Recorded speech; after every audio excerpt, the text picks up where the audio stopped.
আসসালামু আলাইকুম। তোমাদের মাঝে আমি আরো একটি নতুন রান্নার রেসিপি নিয়ে চলে এসেছি, চিকেন স্যুপ। তো চিকেন স্যুপ কিভাবে রান্না করবে খুব সহজে ঘরে বসে রেস্টুরেন্টের মতো খেতে লাগবে, সেই রেসিপিটি তোমাদের সাথে শেয়ার করব। আর তোমরা আমার ভিডিওতে যদি ভালো লেগে থাকে লাইক কমেন্ট শেয়ার করে দেবে, আমার চ্যানেলটিকে সাবস্ক্রাইব করে দেবে। তো চলো কিভাবে আমি চিকেন স্যুপ গুলো ঘরে থাকা উপকরণ দিয়ে খুব সহজে তোমাদের সাথে রান্না করে শেয়ার করব, সেই রেসিপিটি দেখাচ্ছি তোমাদেরকে। স্যুপ বানানোর জন্য আমি আগে একটা ডিম ভেঙে ফাটিয়ে নিচ্ছি।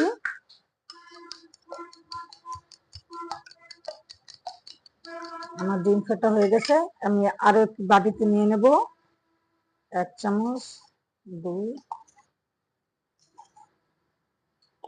4 চামচের মতো কর্নফ্লাওয়ার।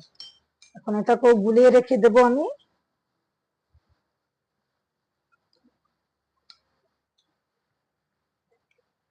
কর্নফ্লাওয়ারটাও গুলিয়ে ফেলেছি। এখন এগুলো সাইডে রেখে দেব। আমি স্যুপ বানানোর জন্য এখানে নিয়ে নিয়েছি 200 গ্রাম চিকেন। আমি এর ভিতরে দিয়ে দেবো এখন 1 লিটার পানি। আমি এই যে বোতল মেপে রেখেছি, 1 লিটার পানি দিয়ে দেব। এখন এর ভিতরে আমি দিয়ে দেব গাজর কিউব করে কেটে রেখেছিলাম, গাজর দিয়ে দেব। তারপর দিয়ে দেব আমি ভুট্টা। তারপর দিয়ে দেব আমি লুই বাক কুচি। আপনাদের হাতের কাছে যে সবজি থাকে আপনারা চাইলে সেটাই দিতে পারবেন, যার যেটা পছন্দ সেই সবজিটাই দিয়ে দেবেন। তো আমি এর ভিতরে দিয়ে দেব 1 চা চামচ গোলমরিচের গুঁড়া।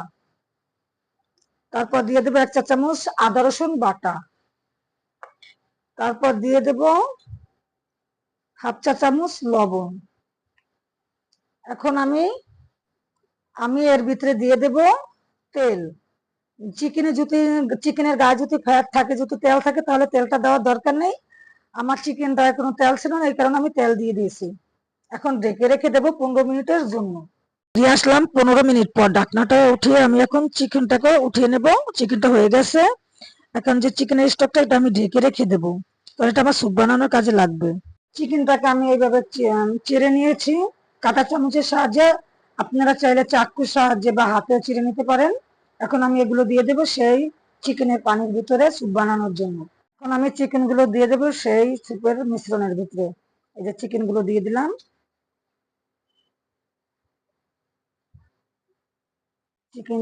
চিকেন গুলো দিয়ে আমি একটু এখন নাড়া দিয়ে দেব।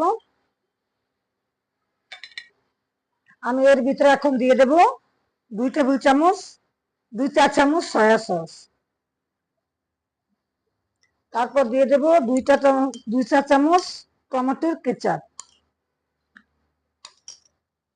তারপর দিয়ে দেব 2 চা চামচ 2 চা চামচ চিলি সস। 2-3 পদের সস দেওয়ার কারণে হয় কি, এটার টেস্টটা অনেকটা বেড়ে যায়। এই জন্য আমি 2-3 পদের সসটাই দিলাম। আপনারা হাতের কাছে থাকলে দিয়ে দেবেন। এখন আমি একটু এগুলোকে নাড়াচাড়া দিয়ে নেব। আমি 1 মিনিটের মতো এটা একটু রান্না করে নেওয়ার পর একটু ভালো করে নাড়াচাড়া দিয়ে সেই যে আগে থেকে বানিয়ে রেখেছিলাম, কর্নফ্লাওয়ার গুলিয়ে রেখেছিলাম, সেটা দিয়ে দেব। এখন আমি এভাবে একটু একটু করে দিয়ে এভাবে নাড়া দিতে হবে। এই যে এভাবে একটু একটু করে দিতে হবে মিশ্রণটা। এই যে এখন কর্নফ্লাওয়ারটা দেওয়ার পরে ঘনত্বটা চলে এসেছে। এটা কর্নফ্লাওয়ারটা দিয়ে আমি 1 মিনিটের মতো নাড়াচাড়া দিয়ে এখন দিয়ে দেবো সেই যে আগে থেকে ডিম ফেটিয়ে রেখেছিলাম, ডিমের মিশ্রণটা। এই যে এইভাবে একটু একটু করে দিতে হবে, একবারে দিয়ে দেওয়া যাবে না। আমি যেভাবে দিচ্ছি এই ঠিক এইভাবে করে দিতে হবে।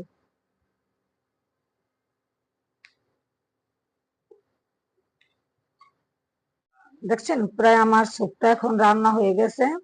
আর আমি ঘনত্বটা কোন পর্যায়ে রেখেছি, আমার কাছে মনে হয় যে আমার এটাই পারফেক্ট ঘন।